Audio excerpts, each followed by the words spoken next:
Hello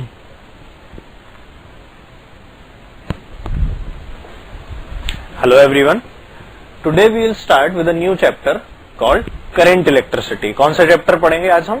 current electricity. इससे पहले हम लोग पढ़ चुके हैं इलेक्ट्रोस्टैटिक्स 1 and 2 और साथ में ग्रेविटेशन भी हमने पढ़ा था 2 के बाद में। अब कौन सा चैप्टर चालू हुआ है? The chapter which will now start is current electricity.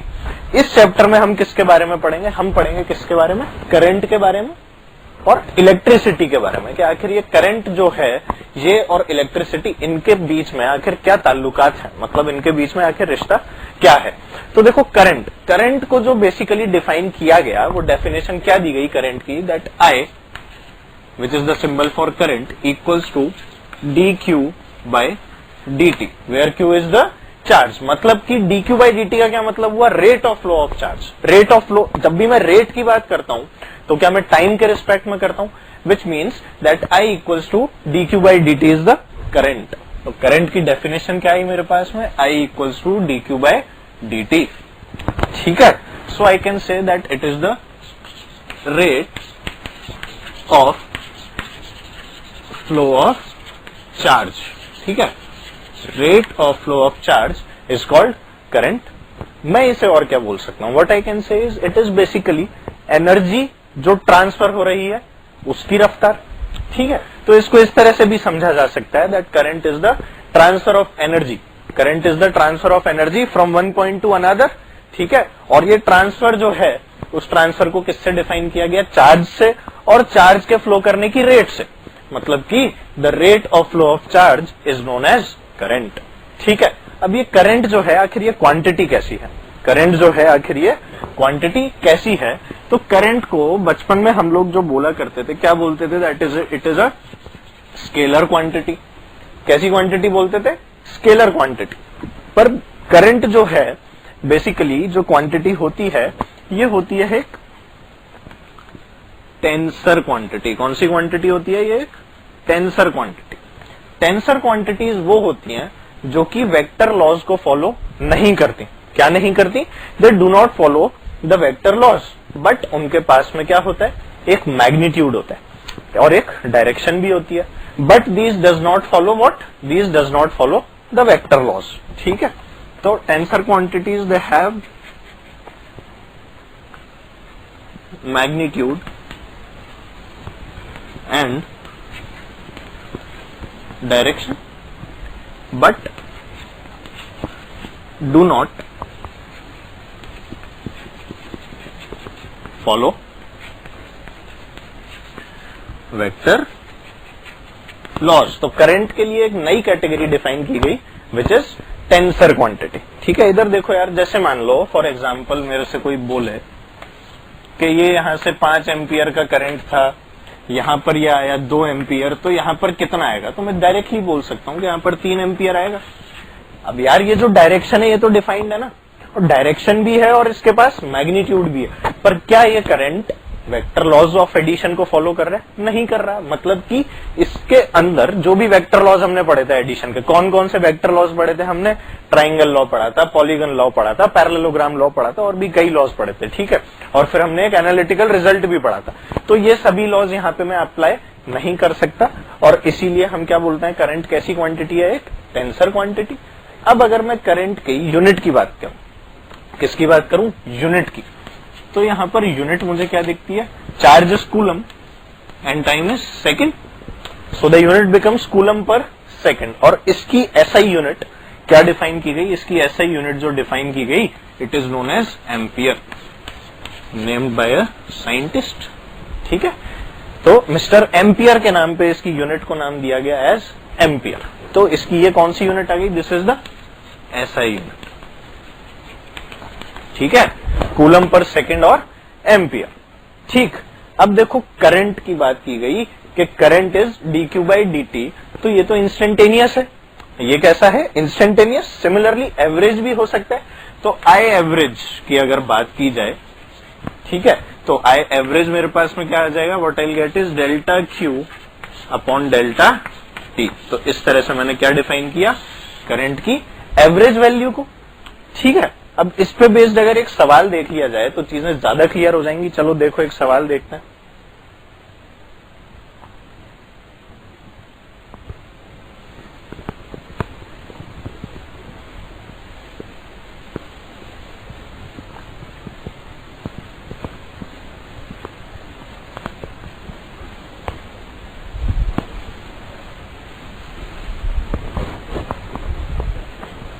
Let's say मुझे क्वेश्चन में क्या गिवन है, मुझे गिवन है that Q equals to 2t² plus 4।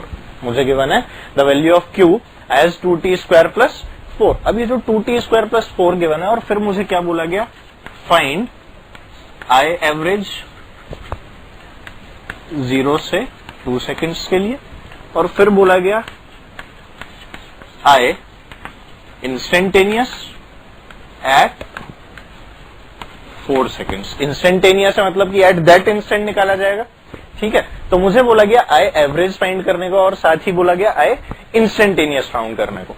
चलो देखें जरा I क्या होता है, I is dq by dt, और I एवरेज क्या होता है, I average is delta Q by delta t। तो सबसे पहले हम पहला पार्ट सॉल्व करते हैं। तो let's find out the I average. तो जब I एवरेज की बात की जाएगी तो हम यहां पर क्या बोलेंगे, I एवरेज विल बी 0 के ऊपर कितना हो जाएगा और 2 के ऊपर कितना हो जाएगा, मतलब कि delta Q by delta t, मतलब at t equals to 2 seconds डालें सबसे पहले। So this becomes 2 into 2² plus 4, ठीक है। This minus at t equals to 0 कितना है ये 4, this minus 4 and divided by 2 minus 0। इसे सॉल्व किया मैंने, तो सॉल्व करने पे क्या है, this is 4 into 2 8 plus 4 is 12, 12 minus 4 is 8 and 8 by 2 is 4। तो मेरे पास में एवरेज करंट कितना आ गया, the average comes out to be 4 amperes. अब इस एवरेज को निकाल लिया। नेक्स्ट पार्ट मुझसे क्या पूछा गया, I instantaneous at t equals to 4 seconds, ठीक है। I इंस्टेंटेनियस मुझे पता है it is dq by dt। तो अगर ये dq बाई dt होता है तो मैं इसे डिफरेंशिएट करूं, डिफरेंशिएट किया तो ये क्या आ गया 40। डिफरेंशिएट करते ही ये कितना आ गया 40। 4 बीइंग अ कांस्टेंट उसका 0 हो गया, तो यहां पर बचता है मेरे पास में सिर्फ 40। अब ये जो 40 आया इसमें क्या करूं मैं, t इक्वल्स टू 4 डाल दूं। मुझे कहां निकालना था, I instantaneous at t equals to 4 seconds. तो ये कितना आ गया 4 into 4 which gives me 16 amperes, which is the required answer for I instantaneous, ठीक है। तो इस तरह से अगर मुझे I दे दिया जाए, अब अगर मुझे I दे दिया जाए और कोई बोले कि चार्ज फ्लोन निकालो, तो उस केस में इंटीग्रेट करके एक्सप्रेशंस निकाल लेंगे, क्योंकि I को क्या लिख सकते हैं dq बाई dt, और उसी के हिसाब से किसी टाइम के ऊपर मैं चार्ज फ्लोन भी बहुत आराम से निकाल सकता हूं, ठीक है।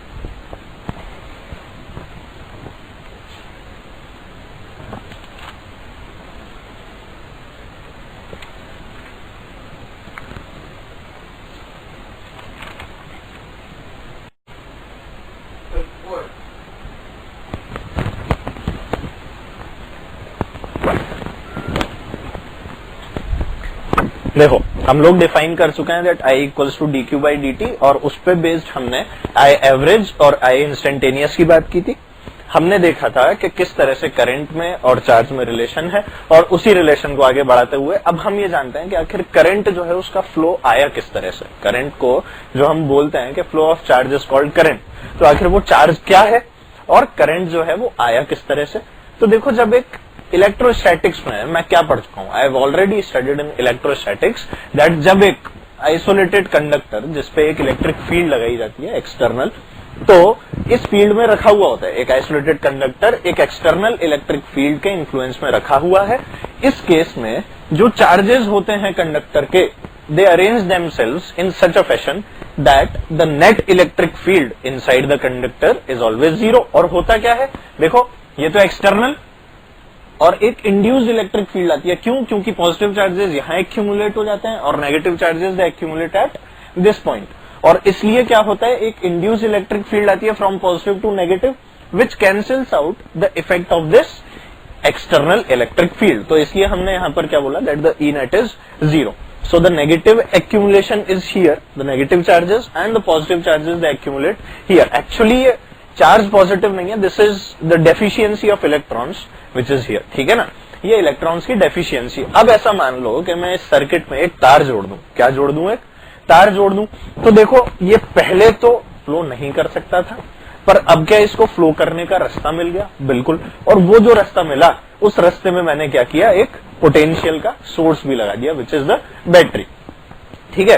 बैटरी क्या करती है? Battery is a source of energy. Battery charge provide नहीं करती किसी सर्किट में, battery is a source of energy, और यही जो एनर्जी है it is transferred in the form of electrons. Electrons इस वाली एनर्जी को अपने साथ लेकर जाते हैं और इधर उधर उसको ट्रांसफर करते हैं। ठीक है, अब वो ट्रांसफर आया तो आया किस तरह से, उसकी बात करते हैं। देखो, ये जो अब कंडक्टर हमारे पास में बना, इस कंडक्टर को इस तरह से ये तारों से जोड़ दिया गया विद अ बैटरी, जिसका पोटेंशियल डिफरेंस कहता है इट इज V। इसने जब पोटेंशियल डिफरेंस क्रिएट किया तो यहां पर हायर पोटेंशियल और यहां पर क्या आया? Lower potential. अब यहां जो इलेक्ट्रॉन था, एक्चुअली उस इलेक्ट्रॉन के ऊपर जब एक्सटर्नल इलेक्ट्रिक फील्ड का इन्फ्लुएंस आया, उस इलेक्ट्रॉन के ऊपर ये जो इलेक्ट्रिक फील्ड इसकी वजह से जनरेट हुई उसका इन्फ्लुएंस आया, तो इलेक्ट्रॉन बीइंग नेगेटिवली चार्ज, उसके ऊपर जब मैं बोलूंगा कि फोर्स कहां लगेगी तो वो ऑपोजिट डायरेक्शन में लगेगी, बट कन्वेंशनल करंट की डायरेक्शन के हिसाब से which is the opposite to the direction of electron flow. Conventional current की direction is the opposite to the direction of electron flow. तो इसलिए मैंने मान लिया कि there was a particle called positron. एक पार्टिकल मान लिया गया जिसको क्या नाम दिया हम लोगों ने? इसको हमने नाम दिया पॉजिट्रॉन। और क्योंकि ये पॉजिटिवली चार्ज था तो क्या इसके ऊपर फोर्स इलेक्ट्रिक फील्ड की डायरेक्शन में ही लग जाएगा? बिल्कुल, यहाँ पे इसके ऊपर फोर्स लग गया इलेक्ट्रिक फील्ड की डायरेक्शन में। ये फील्ड की डायरेक्शन में जब इसके पास फोर्स लगा, तब ये फोर्स का क्या, इस पे एक्सेलरेशन क्या रहा होगा? QE by M। ठीक है, F इक्वल टू QE। तो ये जो चार्ज पार्टिकल है this will accelerate by QE by M। ठीक है, और क्योंकि अभी एक्सेलरेट कर पाएगा तो क्या है, अपनी जगह से थोड़ा सा डिस्प्लेस होगा। अब देखो, जब ये एक्सटर्नल इलेक्ट्रिक फील्ड नहीं थी, जब ये इलेक्ट्रिक फील्ड नहीं थी, तब इसका पार्टिकल का जो डिस्प्लेसमेंट हम लोग बात करते हैं, इधर इलेक्ट्रॉन्स और प्रोटॉन्स, क्या होता है कि इलेक्ट्रॉन्स कुछ इस तरह से मूव कर रहे हैं, जैसे मानो ऐसे ऐसे ऐसे ऐसे। ठीक है, पहले कहां से गया था? पहले गया था ऐसे, फिर गया ऐसे, फिर गया ऐसे, फिर आया ऐसे। तो अगर ये हमारा स्टार्टिंग पॉइंट था तो क्या अब यही हमारा एंडिंग पॉइंट भी आ गया? ये जो इसका डिस्प्लेसमेंट देखा मैंने, this displacement is seen here to be 0। इसका डिस्प्लेसमेंट कितना है यहाँ पे? 0। ठीक है, इस डिस्प्लेसमेंट को it is known as drift. ये जो डिस्प्लेसमेंट होता है इसे ड्रिफ्ट बोलते हैं, जब इलेक्ट्रॉन अपनी पोजीशन से शिफ्ट हो जाता है। उसी छोटी सी शिफ्ट को हम क्या बोलते हैं? ड्रिफ्ट। तो वो आइसोलेटेड कंडक्टर के केस में ड्रिफ्ट की वैल्यू क्या थी? इट वाज 0, मतलब कि कुछ था ही नहीं। इलेक्ट्रॉन ऐसे थोड़ी है कि एक कंडक्टर हवा में लटका हुआ है और उसमें करंट फ्लो करने लग गया अपने आप। This is not possible. ठीक है, तो इलेक्ट्रॉन्स का जो रैंडम मोशन हुआ, उस रैंडम मोशन की वजह से जो मेरे पास में drift I, it was 0। Electron move कर रहा था, पर वो मूव करके उसका जो डिस्प्लेसमेंट था अपनी पोजीशन से नहीं हो पा रहा था। यहां वहां पे टक्कर खाई उसने और वापस क्या हुआ? वो अपनी ही जगह पर आके रुक गया। ठीक है, बट इन दिस केस, इस केस में क्या हो जाता है कि अपना इलेक्ट्रॉन यहां से चला एकदम बढ़िया, ये चला, ये चला, ये चला, और जब लौटा तब कहीं यहां पर लौट गया। ठीक है, कुछ इस तरह का इसने अपना एक मोशन शो किया, और इस मोशन में मैंने ये देखा that this was the initial point of start and this is the final point जहां पर हमारा इलेक्ट्रॉन पहुंचा। ठीक है, तो क्या ये एक शिफ्ट आई, और इस वाली शिफ्ट को हम लोगों ने क्या नाम दे रखा है? This shift is known as the drift, जो कि इस इलेक्ट्रॉन के साथ में हुआ है। इलेक्ट्रॉन के साथ में क्या हुआ है? It has occurred a displacement, मतलब इलेक्ट्रॉन में एक डिस्प्लेसमेंट आ गया उसकी पोजीशन में, और उस वाली पोजीशन को जो डिस्प्लेसमेंट हुआ उसको हमने क्या नाम दिया? That displacement is known as the shift which is incurred by the electron. ठीक है, अब इसी शिफ्ट के चक्कर में यहां वहां से इलेक्ट्रॉन इधर उधर सरकते रहते हैं। हम बात कर रहे हैं पॉजिट्रॉन की, और सरक सरक के लोग क्या करते हैं? There is a current flow जो कि क्या करता है? इस वाले पार्ट को यहां से इधर बहा देता है, ये यहां से यहां घुस जाता है, और इस तार के थ्रू एक करंट फ्लो बन जाता है। ठीक है, तो इस तरह से हमने ये देखा कि करंट जो है हमारे सर्किट में बहने लगता है। अब ये जो ड्रिफ्ट थी, अगर मैं ड्रिफ्ट की बात करूं तो इस ड्रिफ्ट को जरा देखो। अगर मैं देखूं इस वाले केस में और इस वाले केस में, तो इस केस में जब मैंने ड्रिफ्ट की बात की तो यहां से मुझे ये दिखा कि जो शिफ्ट होती है, this shift is very small. ये जो शिफ्ट है, this shift is very small. ठीक है, पर जो डिस्टेंस इसने ट्रेवल किया है इलेक्ट्रॉन में, that distance is very large, है ना?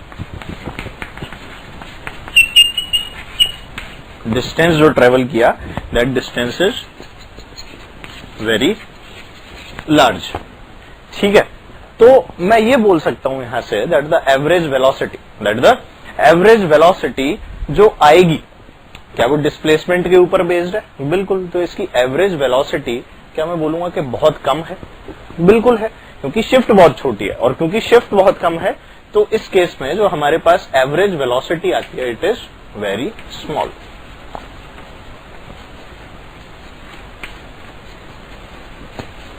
ठीक है, पर यहां पर मैंने देखा क्योंकि डिस्टेंस बहुत ज्यादा है तो इसकी स्पीड जो होगी वो कैसी होगी? Speed will be very large.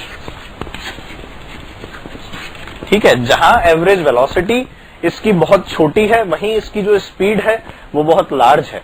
ठीक है, और करंट फ्लो मैंने देख ही लिया कि बैटरी ने जो इसको एनर्जी प्रोवाइड की है उसके चक्कर में क्या हुआ, हमारा पॉजिट्रॉन इट एक्सेलरेटेड, और एक्सेलरेट होने के कारण उसके साथ में क्या हुआ, उसके साथ में ये हुआ कि वो इस तार के थ्रू अब आराम से ट्रेवल कर पा रहा था। यहां से ये चीजें एक्यूमुलेशन ना होके अब इनको रास्ता मिल गया आगे ट्रेवल करने का, और इस तरह से मुझे एक करंट फ्लो करने का जरिया मिल गया। मतलब अब मेरे को क्या मिला, इस तार के अंदर एक करंट फ्लो होता हुआ दिखने लगा। अब ये जो इलेक्ट्रॉन का मोशन है, ये जो इलेक्ट्रॉन का मोशन है, इस मोशन की जब मैंने बात की तो मैंने यहां पर डिफाइन की एक term which is known as the drift velocity. ठीक है, तो इलेक्ट्रॉन जो है इट मूव्स इनसाइड विद कौन सी velocity? Drift velocity which is known as VD. कौन सी वेलोसिटी? Drift velocity. तो ये जो ड्रिफ्ट वेलोसिटी होती है it is defined as the average. इसको हम एवरेज में डिफाइन करते हैं, मतलब जो एवरेज वेलोसिटी आती है निकल के। इस शिफ्ट की जब बात करते हैं तो इसी वाली शिफ्ट से जो हमारे पास में वेलोसिटी निकल के आती है वो वाली वेलोसिटी कौन सी निकल के आती है? It is the drift velocity which is the average for all the electrons. क्योंकि इस तरह के इलेक्ट्रॉन्स तो बहुत सारे हैं और उन सभी इलेक्ट्रॉन्स को क्या हो रहा है, उन सभी इलेक्ट्रॉन्स के साथ में इस तरह से एक पोटेंशियल अप्लाइड है जिसमें कि वहां हायर पोटेंशियल और यहां पर लोअर पोटेंशियल है। तो क्या हो रहा है, हमारे जो पॉजिट्रॉन्स हैं वो सभी पॉजिट्रॉन्स क्या हो रहे हैं? दे आर एक्सेलरेटिंग, और उनकी जो वेलोसिटी है इस शिफ्ट की वजह से average velocity, there are N number of electrons. तो एन नंबर ऑफ इलेक्ट्रॉन्स के हिसाब से हम लोग जो बात कर रहे हैं वो क्या बात करेंगे हम लोग? एवरेज वेलोसिटी की। तो एवरेज वेलोसिटी यहां से क्या आ जाएगी? It will be equal to the drift velocity. ठीक है, आगे और देखते हैं।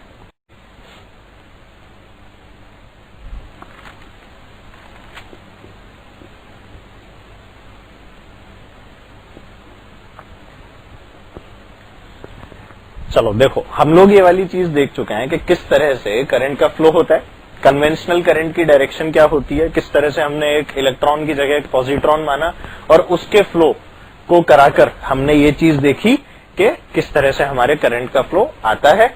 अब उस करंट के फ्लो में हमने देखा कि एक शिफ्ट जनरेट होती है, उस वाली शिफ्ट को हम लोग क्या बोलते हैं? That shift is known as a drift, है ना। वो शिफ्ट जनरेट कौन किसके साथ में होती है? इलेक्ट्रॉन या फिर पॉजिट्रॉन के साथ में वाली शिफ्ट जनरेट होती है, और उस वाली शिफ्ट के जनरेट होने की वजह से ही क्या होता है? ट्रांसफर ऑफ एनर्जी आगे की तरफ होती रहती है, और धीरे धीरे बाय कोलिजन्स इस तरह से क्या होता है? मुझे करंट मिल जाता है। ठीक है, अब यहां तक की चीजें मैंने पढ़ी। मैंने ये पढ़ा कि करंट जो पॉजिट्रॉन हमारा जो मूव कर रहा है उसकी जो वेलोसिटी थी it is the drift velocity which is the average for all the positrons जो वहां पर मौजूद है। और ये क्या होती है? This is taken to be constant. अगर मैं इसको वेरिएबल ले लूं और एक्सेलरेटेड बना दूं तो फिर एक्सेलरेशन की टर्म्स आ जाएंगी और वो मेरे लिए एनालाइज करना बहुत ज्यादा मुश्किल हो जाएगा। तो इसलिए जो वीडियो होती है it is said to be the constant average velocity. कौन सी वेलोसिटी बोली जाती है? It is said to be the constant average velocity. ठीक है, अब हम निकालते हैं कि आखिर करंट का जो एक्सप्रेशन है वो क्या आता है। करंट का एक्सप्रेशन हम लोग थोड़ा बहुत इसके बारे में पहले बचपन में पढ़ चुके हैं 9th क्लास में कि करंट जो होता है it is given by NEA VD, पर उस समय बस ऐसे डायरेक्ट बता देते हैं कि यार ऐसा ऐसा कुछ तो होता है। ठीक है, अब हम निकालेंगे कि हाउ दिस इज डिराइव्ड, आखिर इसका डेरिवेशन जो हुआ वो किस तरह से हुआ। तो देखो, ये मेरा वही कंडक्टर रखा हुआ है जो एक इलेक्ट्रिक फील्ड में है। इस कंडक्टर पे यहाँ पर एक हायर पोटेंशियल और यहाँ पर एक लोअर पोटेंशियल अप्लाइड है। इस कंडक्टर में इलेक्ट्रॉन्स जो हैं या फिर पॉजिट्रॉन्स जो हैं they are moving with the drift velocity. Drift velocity से मूव कर रहे हैं, ये हमारा E and it is moving with VD। अगर मैं एक पोर्शन कंसिडर करूं जिसमें let's say this is the time equals to 0 जहां पर इलेक्ट्रॉन मौजूद था, और अब उसने dt टाइम के बाद की जब बात की, मैंने उसके मोशन को एनालाइज किया कितने टाइम के बाद, dt टाइम के बाद, तो क्या वो vd इंटू dt चल चुका होगा? बिल्कुल चल चुका होगा। It would have moved the distance of vd into dt। Velocity into time is the distance and the velocity is vd, और टाइम कितना है? dt। dt is a very small time. हम किस टाइम की बात कर रहे हैं? I am talking about the very small time जिसके लिए कि हमारा जो पार्टिकल है वो आगे की तरफ चला है। ठीक है, अब इसमें मेरे को कुछ चीजें डिफाइन करनी पड़ी। क्या क्या डिफाइन किया? मैंने माना कि इस वाले मटेरियल में there are n number of electrons per unit volume. तो मैंने क्या निकाला? n, which is the number of free electrons per unit volume. अब किसी मटेरियल में कितने इलेक्ट्रॉन्स फ्री हैं पर यूनिट वॉल्यूम, वो किस पे डिपेंड करेगा? उसकी प्रॉपर्टी पे, whether it is a metal, whether it is a non metal, और उसकी वैलेंसी वगैरह क्या है। ठीक है, ये चीजें हम देखेंगे सेमीकंडक्टर्स में, और केमिस्ट्री में तो हम देखते ही हैं एटॉमिक स्ट्रक्चर वाले पार्ट में कि किस तरह से जो शेल्स हैं वो फिलअप होते हैं और फ्री इलेक्ट्रॉन्स की अवेलेबिलिटी आती है। यहां हम बात कर रहे हैं n, which is the number of electrons but पर unit volume of this material.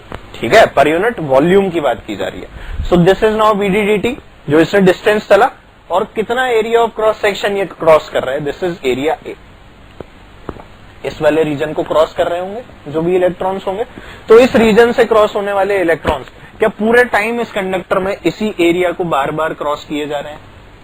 So this area is taken to be the area of cross section. ठीक है, ये हमारे पास में एरिया, इसका ए, vddt उसने जो यहाँ पे डिस्टेंस चली है dt टाइम।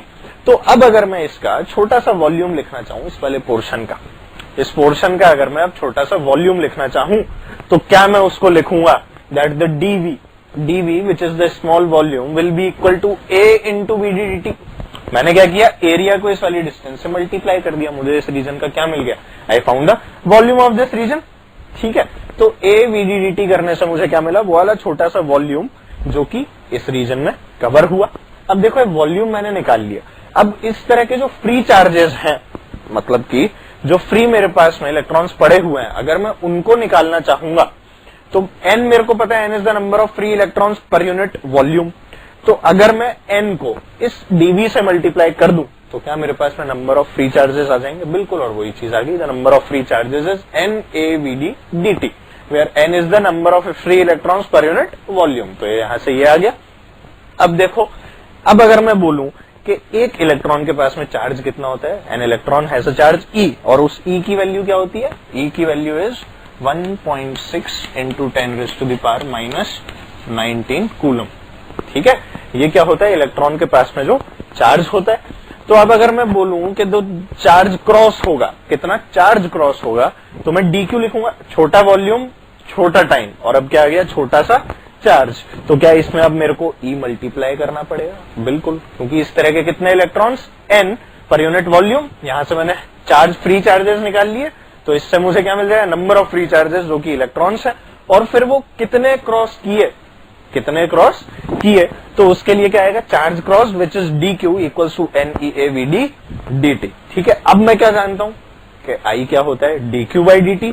तो अगर इस dq को बाई dt कर दिया जाए तो क्या है? I equals to dq by dt करने पे ये dt खत्म हो जाएगा और मेरे पास क्या रह जाएगा? NeaVd। So the expression for current is NeaVd। I equals to dq by dt and this is equal to NeaVd। तो इस तरह से मैंने किसका एक्सप्रेशन निकाला? I found the expression for current। ठीक है, आगे बढ़ते हैं।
देखो अभी हमने एक्सप्रेशन निकाला I equals to NeAVD which is here, ठीक है। ये एक्सप्रेशन में अभी डिराइव ऑलरेडी कर चुका हूं that I equals to NeAVD, और ये कहां से निकाला था, नंबर ऑफ चार्ज कैरियर्स के थ्रू, कि आखिर वो कितने वॉल्यूम में से कितने चार्ज कैरियर्स निकले, और ये सारी कहानी लगा के। और अब मैं क्या निकालने वाला हूं, I want to find out that what is known as the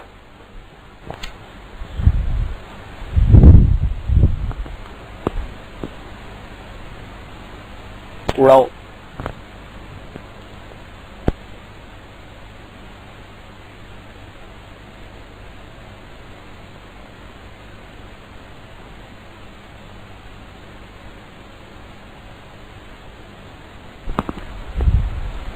देखो अभी हम लोगों ने एक्सप्रेशन निकाला है कौन सा, I इक्वल्स टू NeAVD, और एक किस तरह से निकाला हमने, नंबर ऑफ चार्ज कैरियर्स को डिफाइन करके, कि किस तरह से नंबर ऑफ चार्ज कैरियर्स आते हैं, और उन्हीं चार्ज कैरियर्स को हमने एक पर्टिकुलर वॉल्यूम से पास कराया विच इज व्हाट, क्या वॉल्यूम था वो, VD/dt मल्टीप्लाइड बाय A, ठीक है। ये डेरिवेशन हम लोग अभी कर चुके हैं। अब देखो इस डेरिवेशन को करने के बाद में बारी आती है हमारे ये जानने की कि आखिर मटेरियल जो है उसकी कुछ प्रॉपर्टीज होती होंगी, ठीक है। अब ये VD/dt, ये जो VD से हमारा जो पार्टिकल है जो ट्रेवल कर रहा है इलेक्ट्रॉन, उसके बारे में भी हमें कुछ और चीजें जाननी चाहिए, और ये जो इलेक्ट्रिक फील्ड लगाई गई है उसका क्या सिग्निफिकेंस आया, ठीक है। इन सब चीजों को एनालाइज करके कुछ लोगों ने एक टर्म डिफाइन की which is known as the relaxation time. अब ये रिलैक्सेशन टाइम जो टर्म है, this is the time between the successive collisions, किसके बीच में, जो इलेक्ट्रॉन मूव कर रहे हैं अंदर, और एक पार्टिकल से टकराया, फिर दूसरे से, तीसरे से, चौथे से, और अल्टीमेटली क्या आ गई उसके पास में, एक shift which is known as the drift. तो मुझे ये कहा गया that there is something called relaxation time which is the time between successive collisions. यहां पे लिख भी लेते हैं, it is the time between successive what, successive collisions. और कोलिजन्स कर कौन रहे, इलेक्ट्रॉन ही तो कर रहे हैं, क्योंकि कंडक्टर में मौजूद कौन है, इलेक्ट्रॉन। तो देखो जब मैंने इलेक्ट्रिक फील्ड अप्लाई की तो हमारे जो पार्टिकल लिया गया विच इज द पॉजिट्रॉन, उसके ऊपर एक एक्सटर्नल इलेक्ट्रिक फील्ड जैसे फोर्स लगा, तो उस पर एक्सेलरेशन कितना आया, QE/m, ये उसके ऊपर एक्सेलरेशन आया। पार्टिकल हमारा रेस्ट पे पड़ा था, पार्टिकल रेस्ट पे था, फिर एक्सेलरेट हुआ, तो उसकी इनिशियल वेलोसिटी इज 0, और जब उसने टक्कर खाई पहली, उसने जब पहली टक्कर खाई, मान लिया वो पॉइंट था ये, ठीक है, it could be any point, ये अंदर वाले पॉइंट्स है, ठीक है। इस पॉइंट पर मान लो उसने टक्कर मारी एक दूसरे पार्टिकल को, इस टक्कर मारने तक के टाइम को हमने क्या नाम दिया, it is known as the relaxation time, जिसकी हम बात काफी हद तक कर चुके हैं। तो अब देखो न्यूटन फर्स्ट इक्वेशन, जो हमारी फर्स्ट इक्वेशन ऑफ मोशन है, अगर मैं उसकी बात करूं, by the first equation of motion what I have is v equals to u plus at, और u जो है वो तो 0 थी, और एक्सेलरेशन कितना है, QE/m, क्योंकि एक्सेलरेशन QE/m है, और t की वैल्यू कितनी है, τ1, tau is the symbol for this relaxation time, so this becomes QE/m into τ1, ठीक है। अब देखो हर इलेक्ट्रॉन के पास चार्ज कितना, इट इज E, तो यहां पर क्या मैं ऐसे भी लिख सकता था, I could have written this as E/m into τ1, ठीक है, ये लिख सकता था। अभी जो τ1 है, this is the same for all the electrons, ठीक है, this is the same for all the electrons, ठीक है। और इस तरह के इलेक्ट्रॉन्स बहुत सारे हैं जो कि इस तरह से टक्कर मार रहे हैं, कोलाइड कर रहे हैं, यहां से वहां, यहां से वहां, और τ1 जो है उन सबका क्या है, it is the same for all. तो ऐसे अगर मैंने V1 डिफाइन की, क्या मैं इस तरह से V2 डिफाइन करूंगा, V3 डिफाइन करूंगा, and this will be done for all the electrons. तो ऐसे V2 डिफाइन की गई, उसके बाद में V3, V4 up to Vn मैंने इन्हें डिफाइन किया और इनका एक एवरेज निकालने की कोशिश की। तो जब मैंने इनको डिफाइन करके ऐड किया तो ये मेरे पास में क्या आ गया, sigma Vi equals to E/m sigma τ1, ठीक है। और जब इसका एवरेज निकाला तो number of electrons n, capital N माने गए, तो this is sigma Vi/n equals to E/m sigma τ1/n, ठीक है। ये आ गया मेरे पास में सिग्मा τ1/n, और ये मेरे पास क्या है, sigma τ1/n, this is the relaxation time, ठीक है, ये वही है, this is the relaxation time, ठीक है। यहां तक की बात आ गई मेरे पास।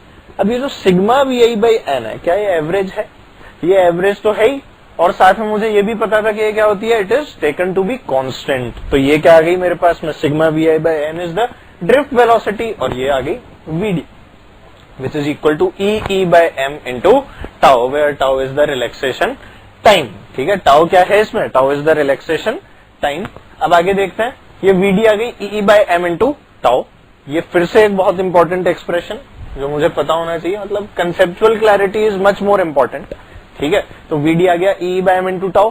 अब देखो इस vd के एक्सप्रेशन को अगर मैं फर्स्ट में पुट कर दूं, क्या कर दूं, इस I के एक्सप्रेशन में अगर पुट कर देता हूं तो देखो मुझे क्या मिलता है. I have put this vd's value e by m into tau in 1 and I get I equals to NEA, और vd की जगह e by m tau, e by m tau. ठीक है, और ये जो एक्सटर्नल इलेक्ट्रिक फील्ड अप्लाइड है जिसपे पोटेंशियल डिफरेंस कितना है, v और 0, तो पोटेंशियल डिफरेंस इज v, तो E equals to v by l. ये मैंने इलेक्ट्रोस्टैटिक्स में पढ़ा हुआ है. ठीक है, क्योंकि length of the conductor is l, तो E becomes how much, E is here v by l. तो यहां से मुझे क्या मिला, NEA E by m tau, where E is v by l. तो v by l की वैल्यू यहां पर डाली. अब E में, E में जब मैंने v by l डाला तो what I get for I is NE square a tau multiplied by v divided by ml. ठीक है, मुझे क्या मिल गया, NE square a tau v upon ml. This v is not the velocity. मैं फिर से बोल रहा हूं कि ये v जो है ये वेलोसिटी नहीं है, this is the potential difference.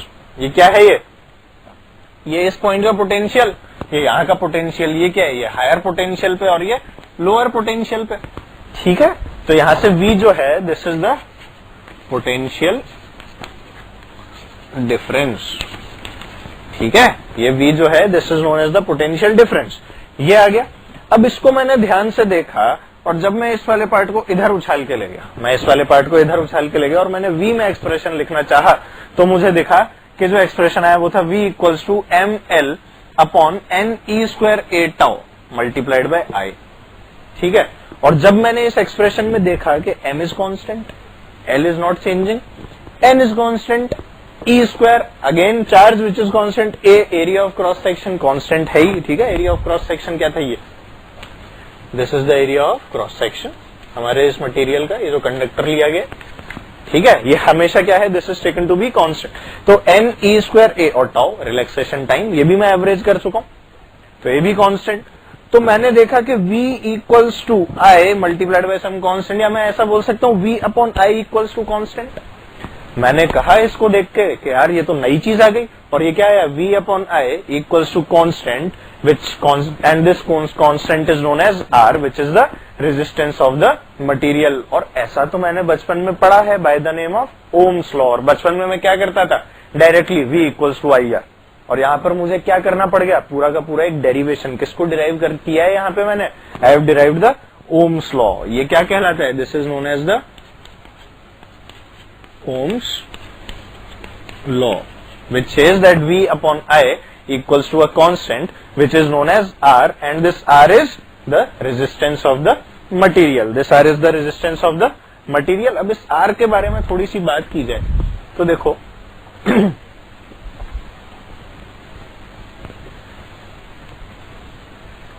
what can I say for R, है ना. ये एक्सप्रेशन देख के मुझे क्या दिख रहा है कि R की जो वैल्यू है वो कितनी आ जाती है, R equals to ML upon NE square a tau. ये एक्सप्रेशन है. ठीक है, अब ये रेजिस्टेंस जो है, ये resistance this is dependent on the shape of the material plus the type of material. ठीक है, तो दिस इज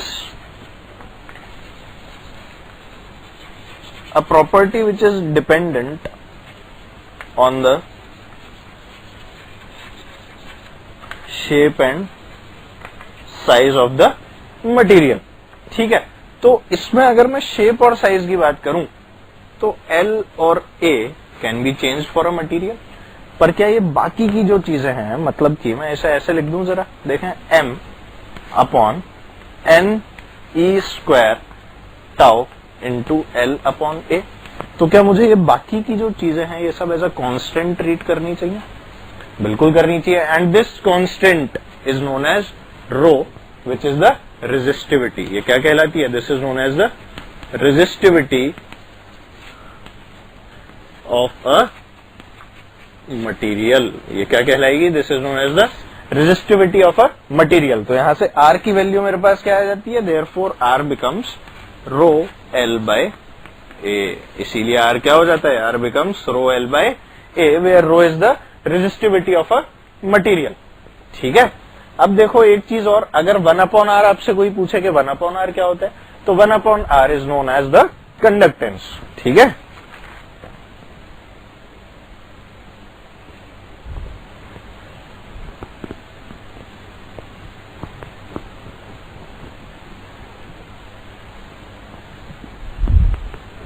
देखो कोई अगर बोले कि 1/r क्या होता है, तो it is known as the conductance of the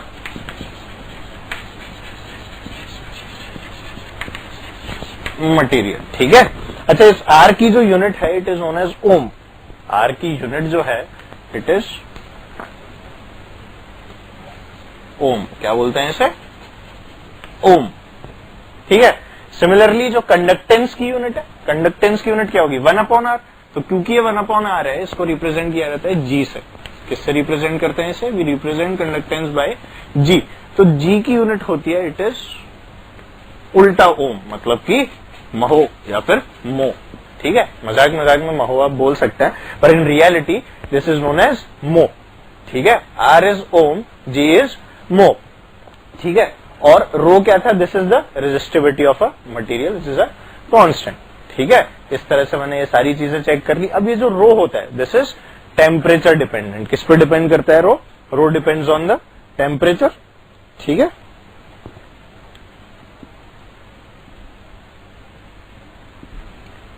row is dependent on the temperature. और इससे भी हम लोग एक नई प्रॉपर्टी को डिफाइन करते हैं विच इज 1/रो। तो रो इज द रेजिस्टिविटी और 1/रो क्या हो जाता है, it is conductivity. It is known as the conductivity of a material. ठीक है, और इसी कंडक्टिविटी मतलब रो इसलिए एक बहुत इंपॉर्टेंट फैक्टर बन जाता है डेली लाइफ में, क्योंकि इसके बगैर रेजिस्टेंस को मेजर करना is not possible for me.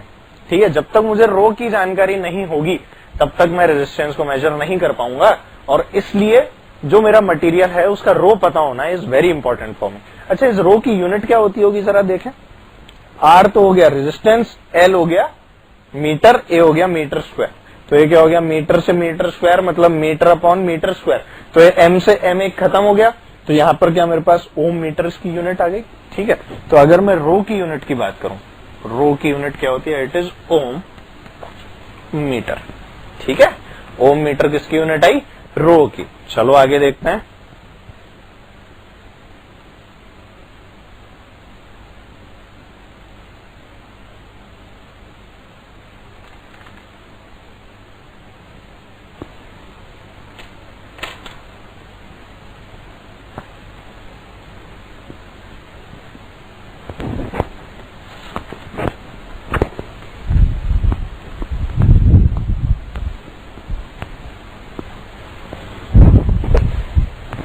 अब बस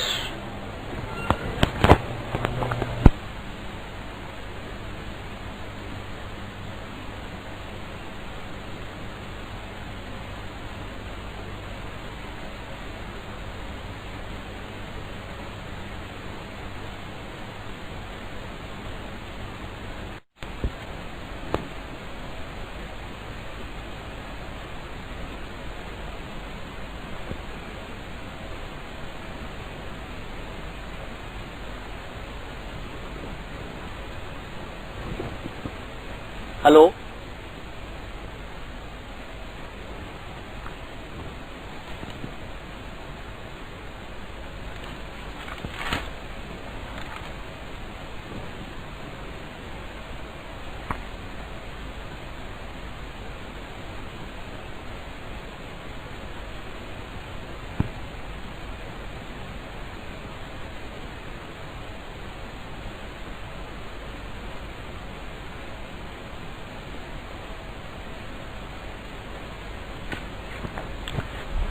चलो हम लोग ये वाली चीज पढ़ चुके हैं that the value of R is equal to rho L upon A. This is what we have studied. ठीक है, हमने ये भी कहा था कि 1/r क्या होता है, रो की वैल्यू क्या होती है, 1/रो क्या होता है। हमने सभी चीजें डिफाइन की है, हमने रेजिस्टिविटी डिफाइन की, हमने कंडक्टिविटी डिफाइन की, हमने कंडक्टेंस को डिफाइन किया। और अब हम थोड़ा सा और आगे बढ़ते हैं और देखते हैं कि आर की डिपेंडेंसी जो है वो एल पे और ए पे किस तरह से होती है। ठीक है, इस एल की और ए की जब बात की जाती है तो ये एल कौन सी ली जाती है और ये ए कौन सी ली जाती है, ये सब चीजें डिपेंड करती हैं on the direction of current. ये सब चीजें किस पे डिपेंड करेंगी, on the direction of current which is flowing through a conductor.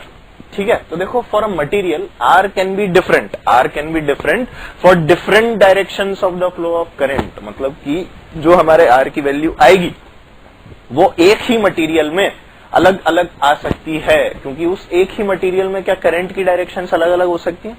For example अगर हम लोग एक डस्टर लेते हैं, चलो मान लो ये हमारा जो है एक डस्टर, ठीक है। अब इस डस्टर को मैं अगर ध्यान से देखूं, इस तरफ से देख लेता है, ठीक है ना, बढ़िया येलो कलर का हमारा डस्टर।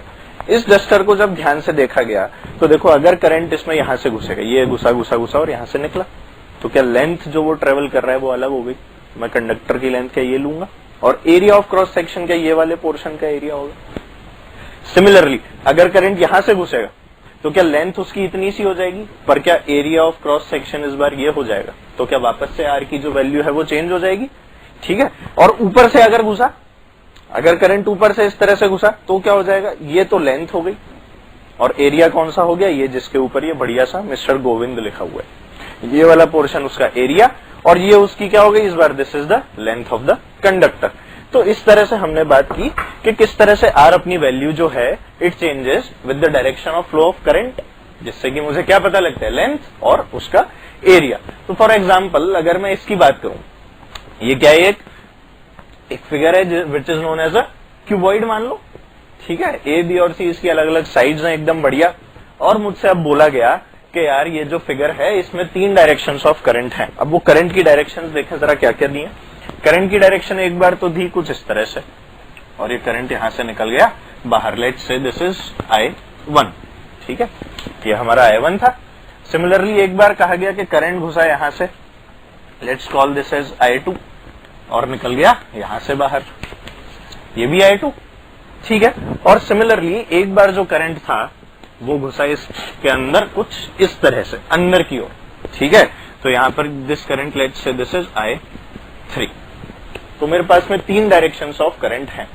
तो अगर मैं सबसे पहले बात करूं I1 के लिए, मैं किसकी बात करूं सबसे पहले, फॉर I1, तो I1 के लिए लेंथ क्या हो जाएगी, I1 जो करंट है वो A लेंथ में ट्रेवल कर रहा है और उसका एरिया ऑफ क्रॉस सेक्शन क्या होगा, क्या ये वाला सरफेस, जो ये वाला सरफेस बन रहा है, देखो ध्यान से देखो, जिसकी की लेंथ B है और ब्रेड्थ C है, तो क्या एरिया तो मेरे पास में BC आ जाएगा और लेंथ कितनी आ जाएगी, the length will be this A। तो यहां से अगर मैं रेजिस्टेंस लिखूंगा फॉर I1, मतलब इस वाली पार्ट के लिए, तो क्या मैं लिखूंगा R1 equals to rho A upon BC। बिल्कुल, ये किसके लिए आ गया मेरे पास, I1 के लिए। अब मैं बात करूं किसकी, I2 की, तो I2 लेंथ कितनी ट्रेवल कर रहा है, I2 is travelling a length of C। देखो जरा, ये 3D में फिगर है यार, तो I2 is travelling a length C, और ये जो इसने C लेंथ ट्रेवल की है इसकी वजह से जो अब एरिया ऑफ क्रॉस सेक्शन आया, क्या वो ये वाला सरफेस आ गया, देखो this is the surface which is now the area of cross section for this material. तो अब इसमें अगर मैं एनालाइज करूं तो लेंथ तो हो गई C और एरिया क्या हो गया, इट इज नाउ AB। तो यहां से मैं R2 क्या लिख सकता हूं, what I can write is R2 equals to rho, the length is C, मतलब रो C अपॉन AB। तो इस तरह से मैंने क्या लिखा, I2 के कॉरेस्पॉन्डिंग R2। ठीक है, अब मैंने देखा कि I3 करंट जो है वो अंदर की ओर फ्लो कर रहा है, किधर फ्लो कर रहा है, इट इज ट्रेवलिंग अंदर की ओर। ये जो अंदर की ओर फ्लो कर रहा है, अगर इसकी बात की जाए तो जरा देखो, ये अंदर घुसा, मतलब कि it is travelling a distance B। Length कितनी है अंदर, इस कंडक्टर की डीपनेस अगर मैं देखूं यहां से खड़ा हो गया, तो वो B लेंथ डीप है, तो यहां से इसकी लेंथ आ जाएगी B।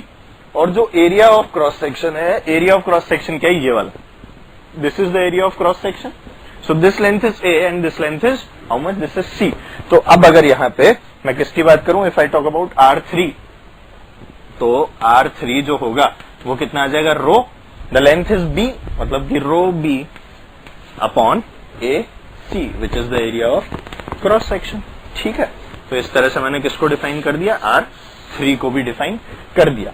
तो इससे ये चीज प्रूव होती हुई दिख रही है साफ साफ कि अलग अलग करंट की डायरेक्शंस के लिए क्या एक ही कंडक्टर में रेजिस्टेंस की वैल्यूज अलग अलग हो सकती हैं, बिल्कुल दिख रही है सर।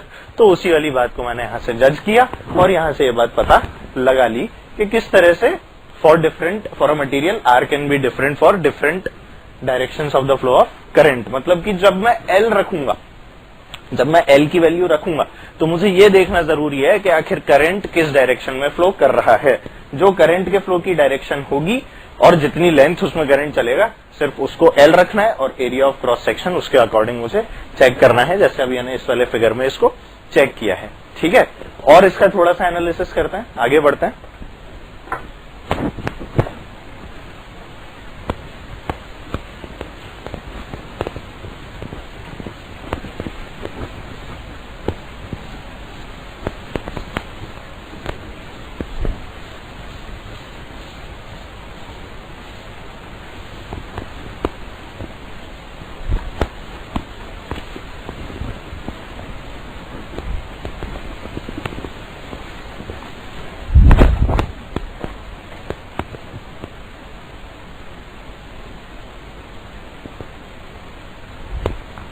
देखो, मुझे किसी ने एक क्वेश्चन दिया कि एक कंडक्टर रखा हुआ था चुपचाप से, जिसकी लेंथ थी L। ठीक है, इनिशियली इसका जो एरिया ऑफ क्रॉस सेक्शन था इट वाज A और इसका रेजिस्टिविटी थी रो। ठीक है, तो इस समय जो इसका रेजिस्टेंस आएगा वो कितना आएगा, R equals to rho L by A। इसमें तो कोई दिक्कत नहीं। अब किसी ने क्या किया, इस कंडक्टर को पकड़ा और पीटना चालू कर दिया बैट से। इस कंडक्टर को जब बैट से पीटा गया तो इस कंडक्टर की लेंथ जो थी इट बिकेम डबल, मतलब कि इसकी लेंथ को हमने क्या कर दिया है, डबल यानी दुगना कर दिया है। तो अब जो कंडीशन आई मेरे पास वो आएगी ये हमारा कंडक्टर नया वाला, तो ये कितनी हो गई अब इसकी length, now this is 2L। ठीक है, ये लेंथ अब कितनी हो गई, 2L। और ये क्या किया गया है, this is the condition after beating. ये कौन सी कंडीशन है इसकी, आफ्टर बीटिंग द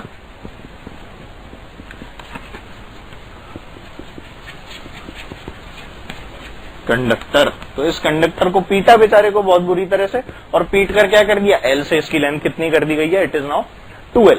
चलो, इसका एरिया चेंज होगा, बिल्कुल होगा, पर क्या इसके वॉल्यूम में कोई चेंज आएगा, नहीं आएगा। ठीक है, तो मुझे इसमें जो कैलकुलेट करना है, I have to calculate what, I have to calculate the new resistance of this material.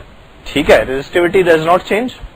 तो देखो जरा, वॉल्यूम जो होगा वो यहां पे बदलेगा नहीं, क्योंकि सेम मटेरियल को पीटा गया। तो यहां पर अब देखो मेरे को क्या मिल जाएगा, what I will get is, initially अगर मैं वॉल्यूम की बात करूं तो इनिशियली जो वॉल्यूम है वो कितना है, it is equal to area into length. और अगर मैं नए वॉल्यूम की बात करूं जो कि चेंज नहीं होने वाला, तो वो नया वाला वॉल्यूम जो है वो है कितना, it is some A dash, जो कि एरिया ऑफ क्रॉस सेक्शन में चेंज आएगा। ये मैंने मान लिया कितना है, A डैश। ठीक है, और लेंथ अब कितनी हो गई, इट इज नाउ 2L। ठीक है ना, और यहां से जो चीज मुझे पता है वो क्या है, that V equals to AL और V new equals to A dash into 2L। ये दोनों तो क्या है, इक्वल है यार। तो यहां से क्या मिलेगा मुझे, A into L equals to A dash into 2L। तो यहां से एक नया रिलेशन आता है which gives me A dash equals to A by 2। ठीक है, यहां से A डैश की वैल्यू क्या आ गई, A बाय 2। अब ये जो A डैश की वैल्यू मेरे पास आई है A बाय 2 के बराबर, इस वैल्यू की अगर मैं बात करूं तो अब क्या मैं इसको R equals to rho L by A में पुट कर सकता हूं, बिल्कुल। तो अब मैंने इसको पुट किया R equals to rho L by A में, so what I will get is R new equals to, rho remains the same, L is now how much, it is now 2L and divided by A is now A by 2। ये आ गया A by 2। इसे solve करते हैं, चलो। तो ये कितना आ गया, रो 2L और ये A by 2 का 2 ऊपर गया, मतलब कि this becomes 4 rho L by A। मतलब कि क्या जो R न्यू आया, it is 4 times of this. ठीक है, तो यहां से क्या आ गया, R new equals to 4R, R new equals to 4R, which is the required answer. यहां से ये कैलकुलेट हो गया।